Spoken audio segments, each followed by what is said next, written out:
Did Orbs visit Lou Elizondo at his house? Did they interact with him and his family? Yes, it appears they did. So let's talk about it. Get in here. This is Jack with Cosmic Road. I talk about UFOs and the paranormal. Please hit like and subscribe and let me know what you think in the comments below. Yeah, this is from Vetted. This is Patrick from Vetted, who is breaking down an excerpt from Lou Elizondo's book, Imminent, talking about orbs entering Lou Elizondo's house and his family also interacting with this. Scary but fascinating. So let's dive into it. Portions of it have emerged online. I've been trying to avoid it. I don't want any spoilers. I want to enjoy the book fresh. However, since I've been talking about orbs lately, this is totally germane. So let's dive into Lou Elizondo's experience. I was shocked to find that a lot of my colleagues and I began experiencing firsthand some of these orbs at our homes. In fact, my wife was a complete skeptic on all this. That is, until she saw an orb in our house for herself. And again, this is a quote from Lou Elizondo's book, Imminent, which will be released imminently. He says, "We had a long main hallway in the house, and one evening a green glowing ball, probably about the size of a basketball, with soft edges that weren't defined, floated down slowly from the kitchen to our bedroom door just below ceiling height, then disappeared into a wall. Hoping Jen caught a glimpse of it, I turned to her, catching the perplexed look on her face. She indeed saw it the entire 10 seconds it was in our home." He goes on to say, Lou, another time, the kids reported seeing an orb appear in the air, hover near them for a few seconds, and then float away. They described what they'd seen as best they could, first to my wife, and again to me when I asked. Their description made my blood run cold. The object had been three-dimensional but still translucent and suffused with an eerie green glow. The object behaved as if guided by some intelligence. It parked itself in the air, then drifted off down the hall before disappearing entirely. What the hell was going on? Over time, more orbs appeared in our home. Not too frequently. A whole month might go by, and then one would arrive. Since our orbs manifested as clear or green, I did not feel compelled to warn my family to avoid them. Orb visitations at Lou Elizondo's family. Now that's really interesting because I've been talking about orbs lately. I've even given my 3 categories of orbs, which are the spherical, metallic, technological orbs that seem to be just, what we would think of as UFOs. Then there are the ones that Lou is describing, the smaller, more phantasmal, sometimes translucent. And then there are the tiny orbs, the more paranormal orbs. But it's unclear about Category 2, how many of them may actually be in Category 1, flip a switch and maybe it does something different.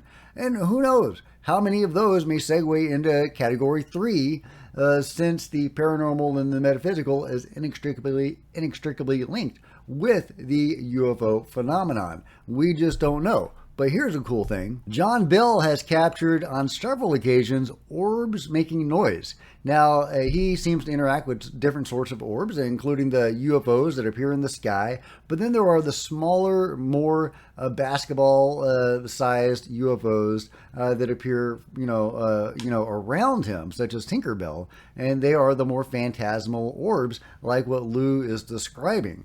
And they do seem to be technological because sometimes they will make a noise. If you listen really closely, you'll hear this whirring noise that this particular orb makes. Right around here, if you listen closely, you'll hear this humming noise, this repeated humming noise that this object makes. Did you hear that? That was actually coming from the orb itself. That whomp, whomp, whomp noise. Did you hear that?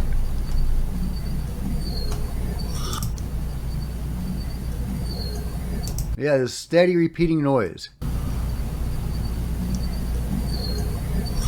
Yeah, so these orbs, even though they look more phantasmal, they seem to be some sort of technology, maybe some sort of other dimensional technology that we just really don't understand, but it's super fascinating. And it is able, John, for example, is able to get this on camera and on microphone, and then making these noises. But then there are the purely spiritual orbs, which are often, tiny and, mote-like, but sometimes they are larger and more the size of category 2.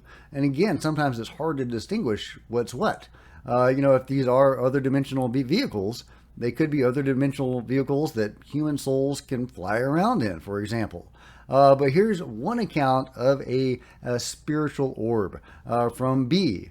My father visited me in the form of an amber orb in the top corner of my room moments after he passed onto the other side. From 1,000 miles away, he was able to manifest himself in such a way that I instantly felt his presence within that space, much the same way as I'd appeared to my sister when I died all those years ago and was able to tell her things I couldn't have possibly had known. And I guess she's talking about a near-death experience she had, and an out-of-body experience where she appeared as an orb to her sister. Not the only time I've heard that. But it was this experience that had me jumping up to call my sister, who had answered, B, we're at the hospital with Dad. We don't know what's wrong. They just took him to the back. To which all I could respond with was, he's gone, sis. Wait, what? I tried to explain what I just witnessed, but she was in a state of panic. It took several days for her and my other family members to piece together that there was no conceivable way that I could have known to call at that exact moment. This experience provided my family with a profound peace that we are deeply grateful for. As written on both his and my grandmother's headstones, it truly is not goodbye. And indeed it's not. So some orbs are very spiritual in nature. Some are more technological. Some may be both. Orbs